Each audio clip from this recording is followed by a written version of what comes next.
everyone. My name is Quamia Ross, and today I'm exposing James Penny III, who goes by the name of Jim Penny. Now, I made a video talking about him before and called Why I Wanted to End It. It's a mini documentary where I describe some of the things he's done, but I never really went into detail about every single thing he's done and how he continues to torment me and my family. And so that's what this video is about today, because I feel the kingdom of darkness needs to be exposed so we all can be made aware of Satan's devices. Now, when I met Jim Penny, it was back in August, towards the end of August of 2017. I had gotten a job at Benefit Vision. I was contacted by the human resource generalist, Jaron Tucker, who asked me to come in and interview for a call center position for insurance. And I told him at the time that I didn't want to work in the call center anymore. And so he told me that they were having an administrative position opened up and asked would I like to interview for that. And I said, sure.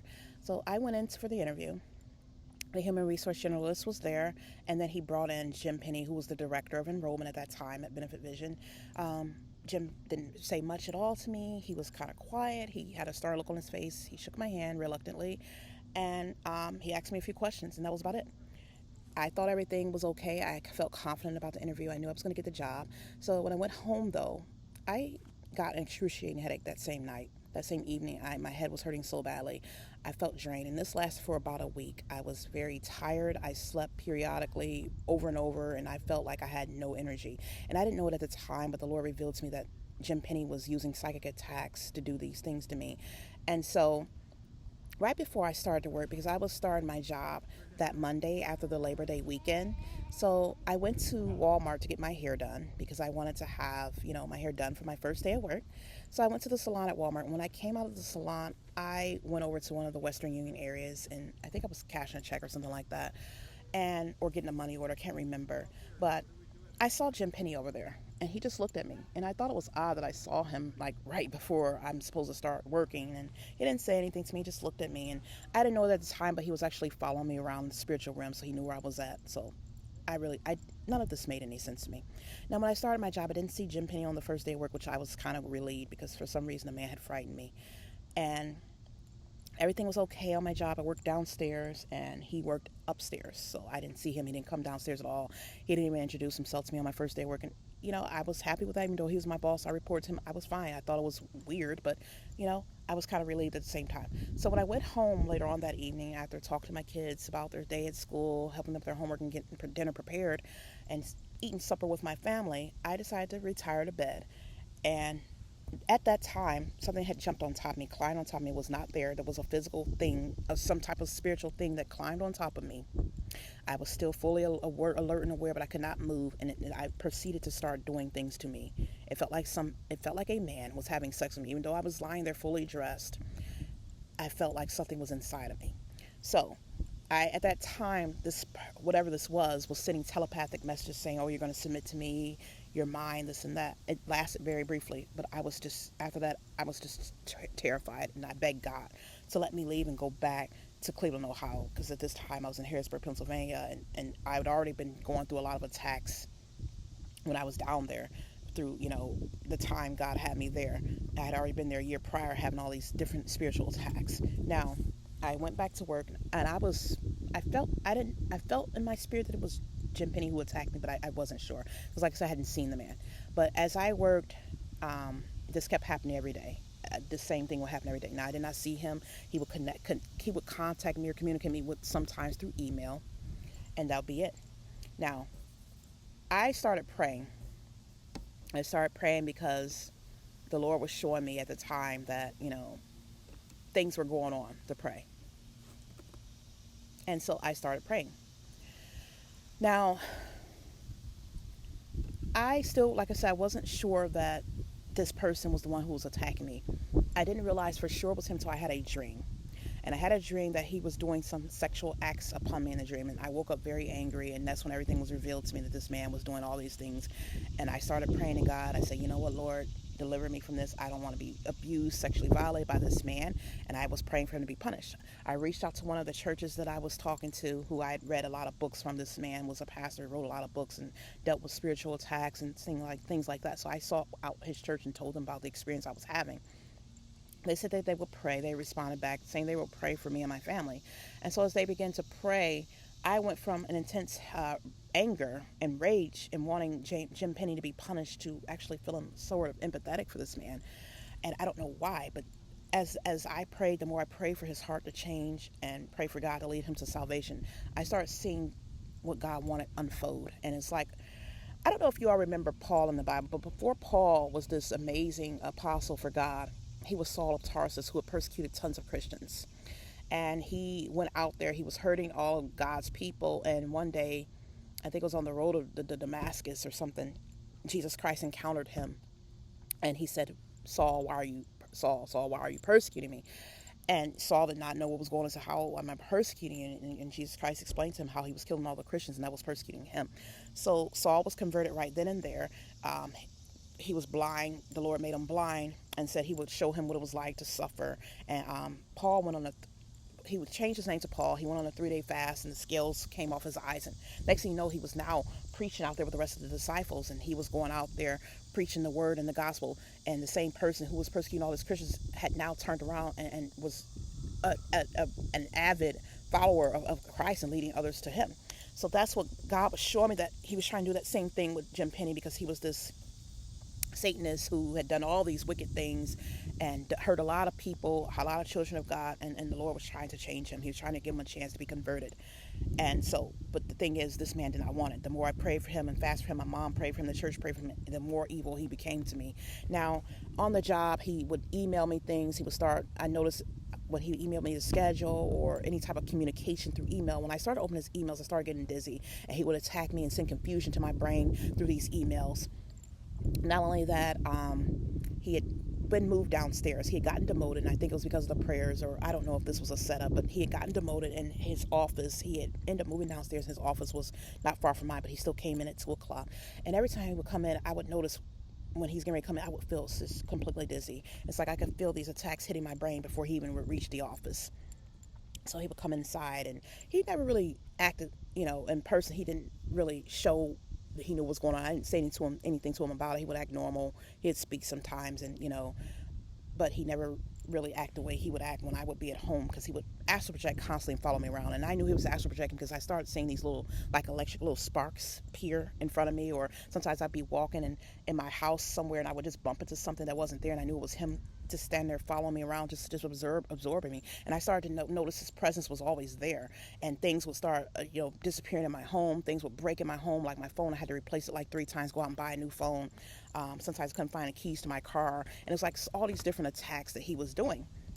Now, as he would come and to the office, sometimes I had to go to his office and have to report to him to get the schedule, or he'd talk to me briefly when I go into his office. And I noticed as I prayed for him, he started changing his behavior, but it wouldn't last long. He was like a Jekyll and Hyde. And so I didn't know what was going on, but he was trying to get me converted over to the kingdom of darkness. Now, I did not have a car, because my car, if you watch the video when I was exposing demonic corporations, I was working at a temporary position called Capital Blue, and they attacked my car, destroyed it and everything. So I did not have a car anymore. And so I was actually catching a bus until I moved closer to my job, where I was end up walking to work. But during that time, one of the women who worked there, an elderly woman by the name of Holly, had offered me her older car, because she did not, she wasn't using it anymore. She had another car. Her daughter had bought a brand new car. So she asked if I wanted her vehicle, and I said sure. And the Lord was telling me then, and the Holy Spirit was trying to tell me not to take the car, and I didn't listen, because I wanted a car. I needed a vehicle. I'm like, Lord, when you told me I need a car, I didn't have a car. So I ended up taking this car. It wasn't a fancy car or anything. It was very old, and it got me where I needed to go. It wasn't in the best of shape, but it got me back and forth where I needed to go. And so I didn't know it at the time, but he was using her to give me that car because he was trying to convert me over. And so this is how Satan works. When you take anything from the kingdom of darkness, he feels he owns you. And this is why a lot of people are stuck with Illuminati, because they're getting all these things. They say, oh, the devil supplied them with a job, or he gave them all these wealth and all these finances to help them buy a home. Nothing comes from the devil. Whether you give your soul to the devil or not, the devil doesn't own anything. Everything in this earth is the Lord's. If you go back to the scriptures in the Bible, everything in this earth, Christ, God said everything in this earth belongs to him, and everything is his in this earth. The silver and the gold and everything thereof. We all belong. So the devil can think that he's giving something or try to trick you into selling your soul, but nothing belongs to him. So that's the thing that gets people caught up all the time. So they felt that, oh, since they gave me a vehicle, that I now belong to them. So they were heavily trying to recruit me into their kingdom, even though they were not overt with it. And it was like something that was kind of subtle and hidden. I knew what they were doing because the Holy Spirit was showing me all these different devices. So all of a sudden, Jim Penny started being real nice to me. And a lot of girls, a lot of the ladies would come around me and ask me to eat lunch with them. And they would talk about Jim. One of the ladies said, why don't you talk to Jim? Like if I had a problem, go talk to Jim about it. And I'm like, oh, why do you keep trying to talk to me, tell me to talk to Jim for what? And so I didn't know it then, but this man was trying to recruit me to be his partner because Satan had already set it up for me to have a union with him, to marry this man so he can get me converted over to the kingdom of darkness. But God knew about this agenda, and he was trying to use this to turn it around his own way. He wanted Jim Penny to be converted and to turn him around, transform him, just like he has done with Saul of Tarsus and made him Paul. So I didn't know what was going on. Now, this man would make me dizzy. All of a sudden, I just started having all these thoughts. I would find my entire mind consumed with thoughts about Jim Penny every single day. And it was like, what's going on? And all of a sudden, I started to feel like I'm falling in love with this man. And was always thinking about him. And he was bewitching me. The Lord had shown me that he was bewitching me. And I got very angry. I started praying, Lord, take these bewitchments off. I was just upset because it felt like God was letting this man do whatever he wanted to do. He kept violating me at night, doing things sexually to me, watching me while I was in the shower. I would see him astral projecting and see the sparks while I'm in the shower. Sometimes I feel him touching on different parts of my body, and I felt very violated and exploited. He started attaching himself to my soul. Like I said, he would speak out of me and attach himself to me. I don't know how. He was having sex, doing certain things, and he was able to form these soul ties with me. He would speak out and call me his black whore. He would say that I was good for nothing but a whore, and that, he was making me his whore. He would often antagonize me and my mother and talk about how the white man made so many African slaves, slave women, their whores, and then raped them. And he said he was doing the same thing to me. And it was just very, very, very demeaning, the things he was saying, especially around my children. He would often speak out of me and call my son a black nigger, say that, oh, he has to submit to the white man and he's over him, and make my son feel like, try to emasculate my son. I tried to talk to him and tell him, the white man is not over you. And that's another thing. It's like he had this superiority about himself that he always felt like I owed him everything because he was a white man. And that's how this man thought.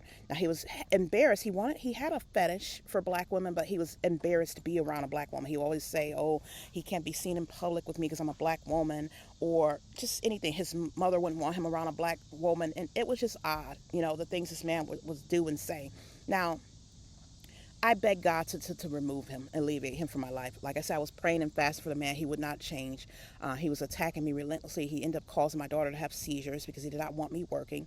So, they were attacking me on the jobs. People on the jobs would attack me. I would get ill. My children were getting ill. Not only that, I just had all these attacks every day. I would have certain co-workers bothering me, and he was setting all this stuff up. And I ended up leaving the job. I just finally left the job because I didn't want to go through it anymore. And so for a period of time, I didn't have any money. I would contact my mom. She would send me money. She would wire me money to help take care of my kids. Like, she would give me money to buy food and to pay some of my bills because I still had a little bit of money to pay the rent because we were getting a check to pay that. So he didn't like the fact that my mother was taking care of me. So he ended up causing her to lose her job where she couldn't give us any money. Now, that man continued to attack me. He had people walking around my townhouse where I stayed, and I started feeling really depressed, like I wanted to hurt myself, and I didn't understand what was going on. I felt like I was losing my mind. And the Lord started showing me that the neighbors are walking around loose in attacks. And I started watching it. I would see the same people walking around my home. They would walk on several times. It was like a big circle, and they pretend that they're walking their dogs or they're going for a jog, but they would circulate around the townhouse, and I would watch them, and I knew that they were loose and stuff. So I started praying, and as I started praying, the attacks started coming off. And so my mother had come back down because she was down there briefly, and before she went back to her own home in Ohio, she came back down to help me with my kids because my son started getting in trouble, and he was causing all these things. The Lord showed me that he was doing things, him along with the school, they were attacking my son, controlling his brain. He had gotten into some trouble at one of the apartments, and he was trying to send my son to jail. He was saying that he was trying to get rid of him. Now, my kids knew him because they did meet him one time in person. Now, Jim had asked me to train one of the coworkers on my job. She was moving from a different department, and she was going to come down and take over and help me with my position. I didn't know at the time they were trying to remove me. So they were trying to have me train other people so they can move me off the position. They didn't want me there anymore. And this is all his agenda because he did not want me to work. He wanted to reduce me to the point where I could not take care of myself financially, where I would have to be dependent on him. And that was his entire agenda and his plan. Now, he asked me, could I stay late to train this woman because she worked first shift at another job and she came in the evenings at Benefit Vision. So I said, okay, I'll help. I'll train her. I'll stay late. I'll switch my schedule around and do everything I need to do. And so I said, but I need to bring my kids here because I didn't have anyone else to watch my kids. They were coming home from school and I needed someone to watch them. And I live right around a corner, so I can go get my kids and bring them back. So I left work and went around a corner, drove around a corner, brought my kids back to the job. Now I sent them to the office. He met both of my children. He shook hands with my son. He met Cherish. He smiled and said hi and introduced himself. I thought everything was okay. So I sat, my son sat at my desk playing on my phone, and my daughter sat at the table out in the, it's like a kitchen area where they sat and eat lunch, and it was a water dispenser out there. So I set my daughter out there. She was playing on her tablet. So I went to the restroom. When I came back, I saw Jim Penny kind of hovering around the water dispenser, pretending that he was getting water, even though I didn't see him getting any water. He was just standing for a long time, and it was like just not even a few feet away from my daughter. And I felt something odd about that. And so when he saw me, he just kind of like walked away. And I didn't think anything else of it. I went to my desk, continued working and training this woman. After a while, he was storming around the office like he was very upset. I didn't know what was going on, and it was just odd to me. And so after I trained her, I ended up taking my kids and we went home. So this man continued to attack me. He continued to attack certain things. Like I said, I was getting bewitched every day. I couldn't find things. My finances were being attacked. He was attacking my bank account where money would just end up missing and there was no account for it. And all kinds of things were happening. They could use sorcery and do all these type of things. So I was constantly in a situation. Now, the neighbors were attacking my car. I ended up leaving the job because I knew they wanted to get rid of me. They had all types of things where they were planning to get rid of me. So I ended up leaving the job because he had actually divulged to me that it wasn't working out and they were trying to find a replacement. So I ended up quitting. So like I said, my mother was taking care of me. She was sending money down to help me and my kids, but he didn't like this. He caused her to lose her job. Out of nowhere, she lost both of her jobs. She was working 2 jobs and she lost both of them because he did not want her to send me money. He actually often would speak out and say this, that she's not supposed to give her money. He would call me all types of vulgar names, call me a B word, call me a whore, and says I'm not going to have anything and I'm going to submit to him and all these things. So I didn't have any money for a while, and I was going to the church to get help. I would ask them for money and things like that, and God was telling me don't take the money because they were all part of this entire Illuminati, this entire organization. So if you take anything from them, they think that they own you, that they have rights to you. And they felt that because they gave me that car, that I belong to them. And so it's like nothing belongs to Satan. You can't let people fool you into thinking that your soul belongs to him, no matter what you've taken. If you've taken anything, repent for it and say, you know what? If they want to take it back, let them take it. So they destroyed my car. I was taking my son to... my son was young enough to go to this little day camp, and they destroyed the car where I couldn't get him back and forth to camp anymore. Me and my children had nothing to do that summer except we were trying to go to the local community center. It was a friendship community center where I took them to swim. But when they destroyed my car, we just sat in a home with nothing to do. They had their cable TV and that was it. And this man had attacked everything. And so God had already told him that he was supposed to make penance and give me money, buy me a new car, and do all these things, but he failed to do any of that. So I eventually got another job. I got another job where I was working at Aetna. I was being attacked relentlessly on that job. He was part of the contribution to those attacks, and a lot of them were just attacking me, period, because that's what they did. They didn't want certain people there. Now, I was being attacked. My daughter started having seizures. My job was in jeopardy. The school called me every day. And I'll show you that he's been causing her to have seizures. She never had seizures before, ever. She never had any type of seizures. So she started having these seizures, as I'm going to insert a footage here. Then he started giving me the seizures in one of the clips you're going to see where he would actually started having me have seizures all of a sudden because he was attacking my brain. My daughter's sitting here in a vegetative state. You had to come on up, take him. Because she's being Take him out of here. by a Satanist. He's attacking my children. By the name of James Penny Attacking the our Third. granddaughter. I don't know what to do about it. I pray and cry out to God, and I have not been answered.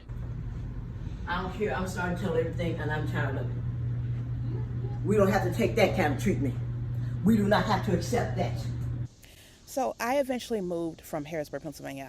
I couldn't afford the home anymore, my town home, and I moved back home to Cleveland, Ohio. Now, when I moved back home, I had nothing, and I applied for food stamps. It took even though I applied for food stamps, it took 3 months for me to get my food card. So I had got approved to get food stamps, but he was holding up the card, and the Lord was showing me I had to pray and go on heavy warfare because he said I wasn't going to get anything. This man wanted me to have absolutely nothing and no way to take care of my kids financially because he wanted me to get so low to the point where I would have to go to him and submit myself to Satan so I could be with him. He wanted me to go to Satan because he couldn't be with me no other way. God was not going to let him be with me, and I wasn't going to be with him because I belonged to God. And so he wanted to transfer me over to Satanism, where I started serving Satan so we can have a union and be followers together of Satan, and that was not going to work. The agenda was never for that to happen. The thing is, God had saved him from other things he had done, and a lot of things that hadn't been exposed that he had done, that God had given him mercy because he wanted him to serve him. He had given him mercy for these sins, and it's come to a point where he did not accept that mercy. He did not give his soul to God. He reneged on his promises, and he has continued to attack me and make my life a living hell. Now, fast forward, we moved back to Cleveland, Ohio. He kept attacking me. He was hindering up my food stamps. He wouldn't allow me to get a job. The doors were closed for me not to have a job. So God found a way for me to make money. I started doing Instacart and rideshare. He would get in the way of that. He would cause the app not to work some days where I would be working. All of a sudden the app would stop working, or there'd be errors and issues. He'd speak at me and say, oh, I'm not going to work, and I'm not going to take care of myself. He's not going to let me work. He didn't want me to work, even though he wasn't providing me any money or doing anything for me.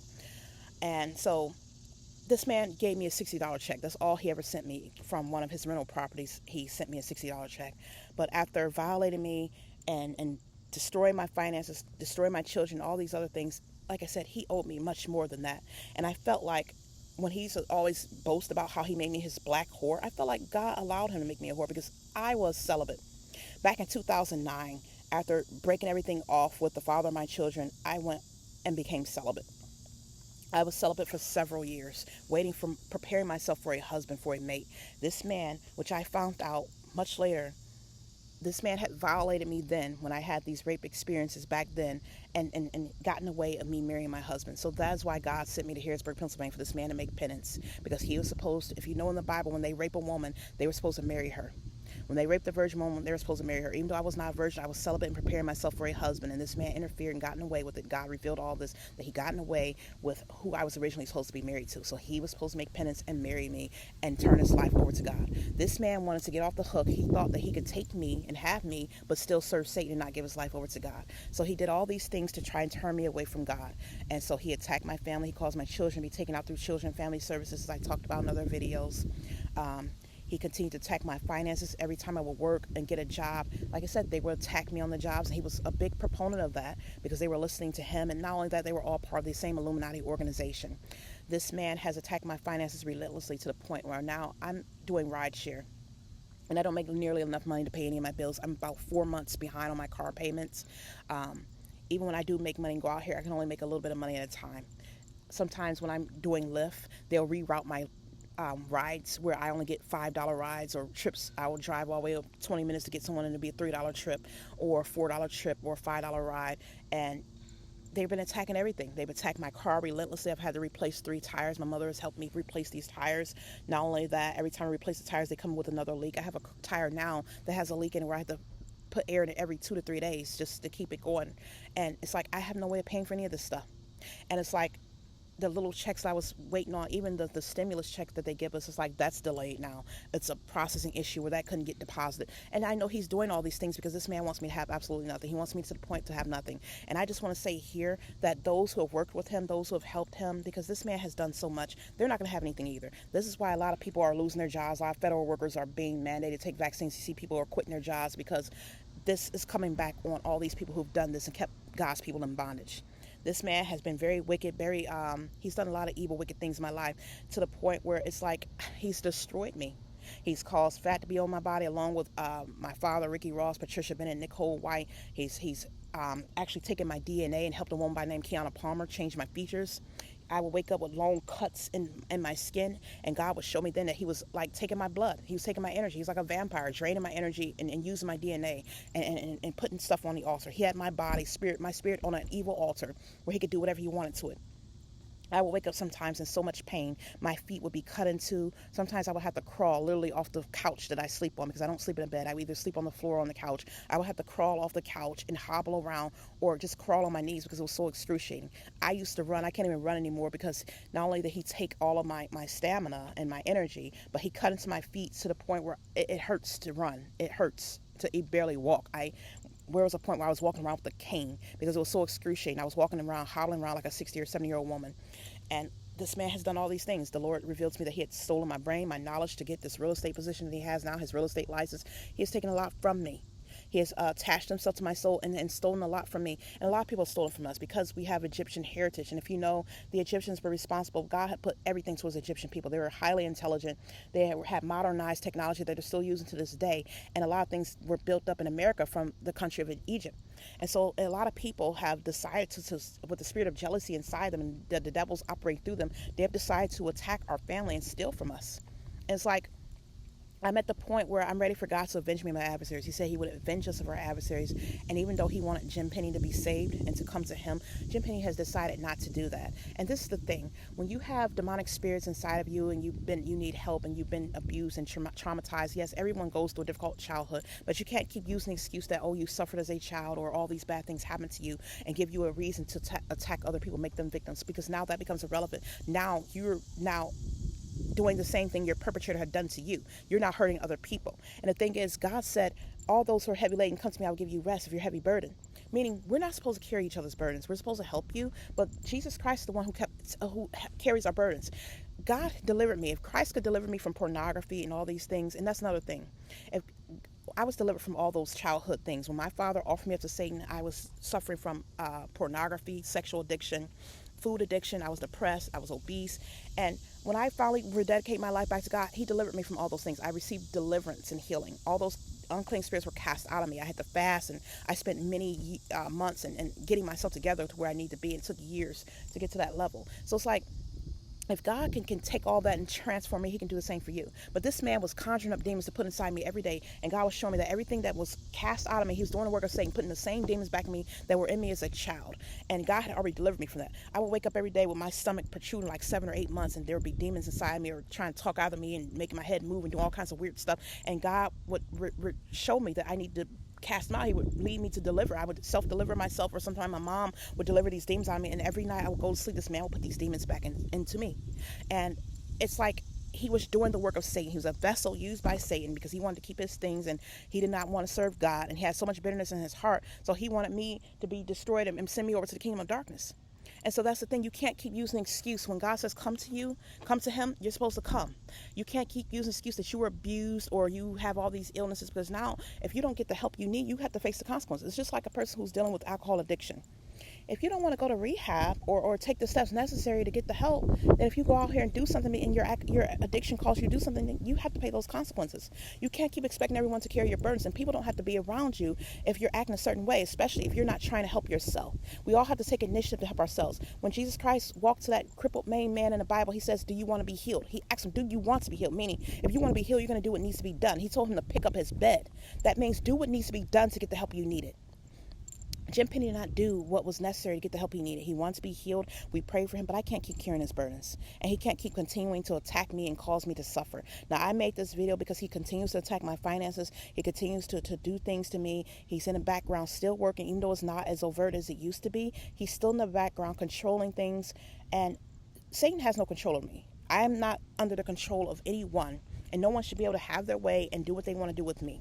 Now, I don't know if it's true. I told God that I didn't want to marry him because of the things he'd done to my daughter and the things he'd done to me. And not only that, I had a dream once that these FBI agents had come to me while I was in a daycare facility with a biracial baby, putting the baby's jacket on. It was my son, obviously. I didn't know what the dream meant, but they came to me, asking me about Jim Penny. And I told them about him, where I knew. And next thing I know, I saw them on this entire huge land where he lived, digging up bodies and bones. And I really, to this day, still don't really know exactly what that meant. But what I can say is, when I was going through all this suffering and abuse, because sometimes God will have us suffer for other people, which is something I don't like and really don't. But there are some people, as he's shown me, who they don't have his Holy Spirit. He can get us through anything we're facing. But if there are people out here who are hurting at the hands of the enemy and they don't know God, they don't have the Holy Spirit inside of them, so they will be destroyed by this. Meaning they will end up dying or losing their minds or going straight to hell. So God has allowed me to be a sacrifice to the point where Jim Penny has been allowed to attack me. He would cut into my feet. Some days he would strangle me. I would wake up, my neck couldn't move. I couldn't move my neck, and he would do all these things spiritually. He would torment me. And so when I asked God, why are you doing this? He was showing me that by him doing this to me, it was keeping him from destroying another woman. It was saving another woman, so that's what I want to say. Now, he had his chance to come to God, and God has pleaded. I don't know how much time he has left, but you can't keep attacking God's anointed and those who are helping him do it. It's come to a point where now you have to face the consequences for your actions, because me and my children cannot keep living in a perpetual bondage because this man refuses to give his life to God and repent of his sins and be transformed and allow Jesus Christ to transform him. Now, this is what I want to say. If you are suffering for these witchcraft spirits, because like I said, there's child abuse spirits, there's spirits inside of people causing them to be rapists, to be murderers. These are all unclean spirits. You need to first give your life to Jesus Christ and dedicate your life to him and do what is necessary. It might take a long time. If I could do it, if he could transform me, he could transform you. But you have to be willing. You have to take initiative and stop making excuses, because no one is responsible for you but yourself. You need to go to God yourself to get the healing and redemption, deliverance that you need. And that's all I want to say. Thank you.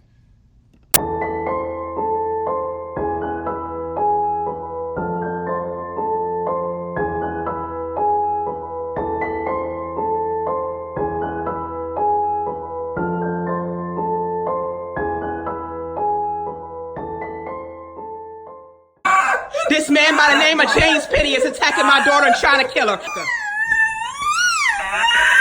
your phone. Come on, call the ambulance.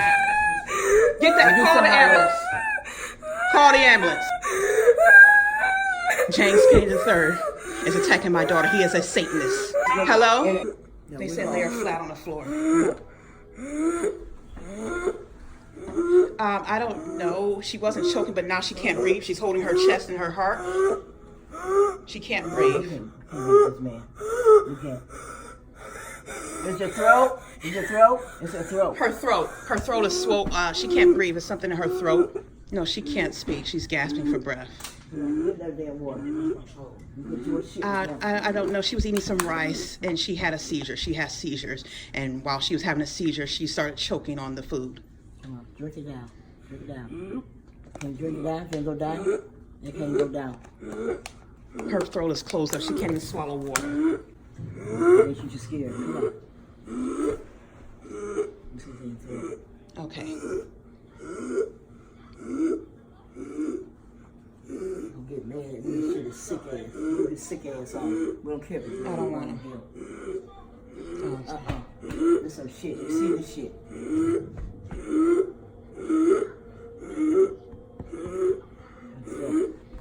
So he'll actually let him do this to my daughter? He'll let him do that to her? Yes, I'm by her. She's sitting down, holding her chest. She can't breathe. Is there someone who can come out? There you go. Coming out? He said, put your arms around her waist. My mother's here with her Arms too. around the waist, and what else? Yes, she's behind her. Okay, do that. Yes. Like, on the navel. You said grasp her. Hand here, and behind it. Make a fist. Okay, I'm making a fist. Okay. She said, don't hit me. Okay. Make a fist and grasp it with your other hand. Okay. Above the belly button. Yes. Yeah, above the belly button. I am above, right there. Now grab the fist with the other Okay, hand. Below the behind me. ribs and breastbone. I am. Yes. Press in. Jerk hard. Up into the stomach in one quick motion. We're doing that. It doesn't seem to be working. She said keep doing it until she can breathe. Yes.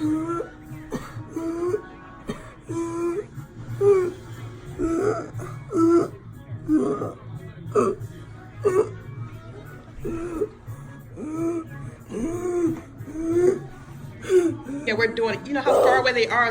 She's getting worse, it seems.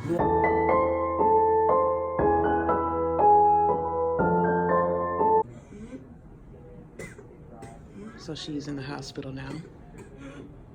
And and she's gasping for air and choking. They have her hooked up. Her vitals are fine, what they saying. But in the spiritual realm, a man named James Penny III is choking her. There's nothing being done about it. God ordained this man in my life for me to marry so he can become saved. But he's been tormenting us ever since, raping me and abusing my children. And she's gasping for breath. Call the nurse. I'm going to put this on there because I'm tired of it. You let a child suffer this way. Set my grandchildren free and my daughter free. You have no right to force my daughter to marry.